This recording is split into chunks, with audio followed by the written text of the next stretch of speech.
I just want to bring a couple of our supporters up that have, as I mentioned earlier, that I thanked, that I'd just like to say a few words about their part in this project and with ECD and doing some of the stuff that we mentioned before. First up, I'd like to bring representing New Jersey Community Capital, our lender is Mascherin.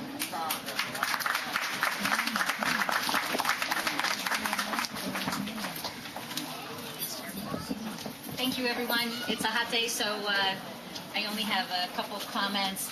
I want to thank everybody. It's a beautiful day. We've got a great community partner with Hot 97, and it's truly great to see everybody who supported this project, not only with their checkbooks, but with their heart. And that's really what it's about today. It's about heart, and it's about community. It's not about the funders. And for 25 years, New Jersey Community Capital has provided financing to support developments like this. But we would not be successful today if we did not work with community organizations like ECD. And for more than 20 years, that organization has built communities house by house, one street at a time. And today, we're really so pleased and really look at our success on the success of our partners like ECD.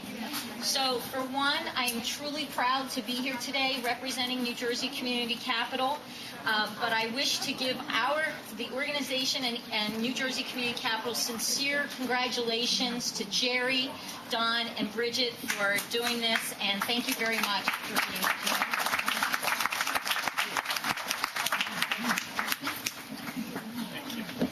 Sorry, thank you, Marie.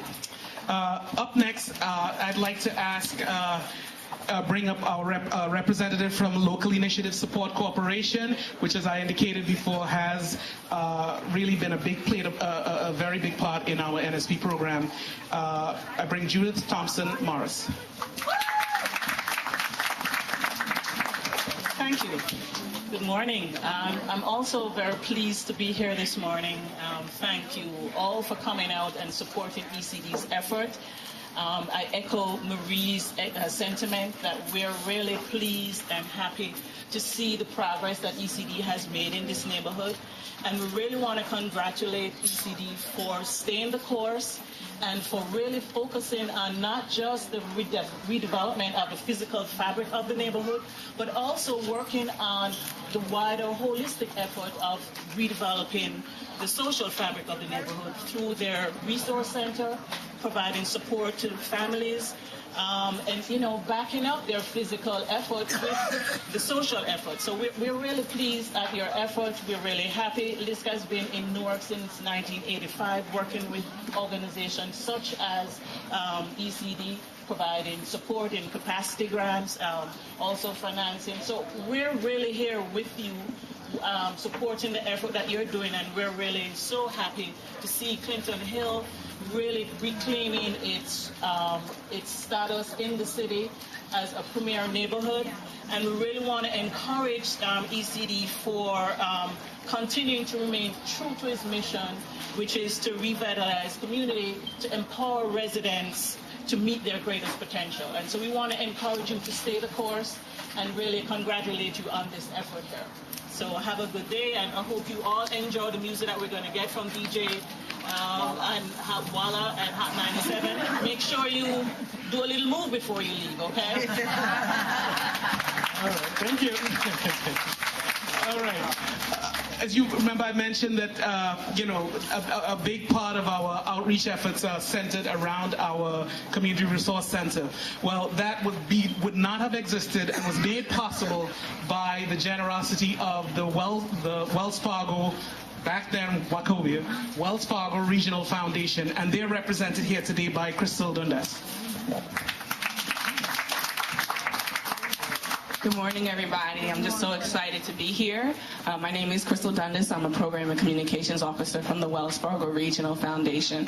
And we're just really very proud to be here this morning.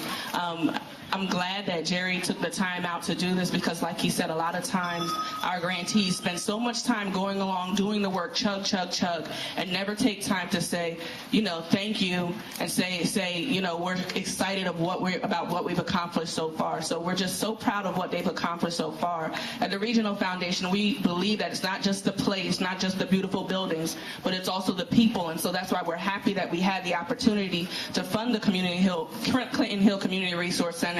And it's just so exciting to see that they've served over 13,000 people so far. That's amazing. And those people are people whose lives are going to be changed by the resources they've been connected to. So kudos to the whole team at Episcopal.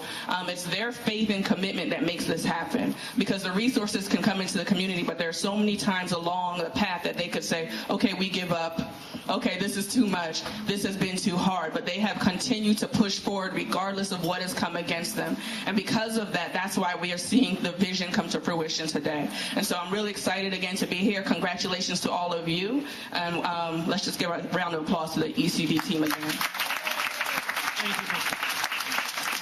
I'm going to go a little bit off program now, and one of the people that one of the organizations that has made this NSP program available and possible within the state, whether through city or the state government, is the U.S. Department of Housing and Urban Development, and they are represented here today, as a matter of fact, by Anne-Marie Uebbing, and I'd like to ask her to come up and make a few remarks.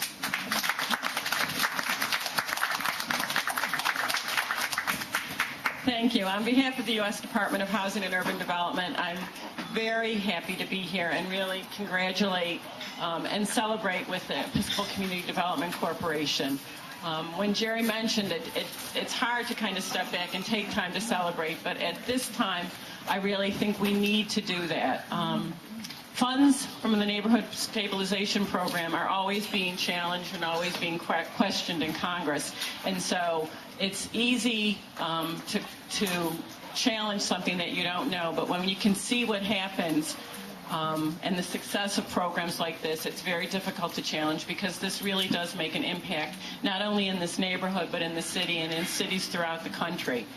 So it's very important to celebrate this. So people who maybe question, is this the right way to be using federal funds, know that it not only has an impact on this neighborhood, but really also is very cost effective. Having vacant houses costs cities money. They're not paying taxes. There are centers for crime. When you renovate a house, when you renovate neighborhoods, you're really lowering the cost. And so even if you don't agree with it, it's just a good investment of federal funds.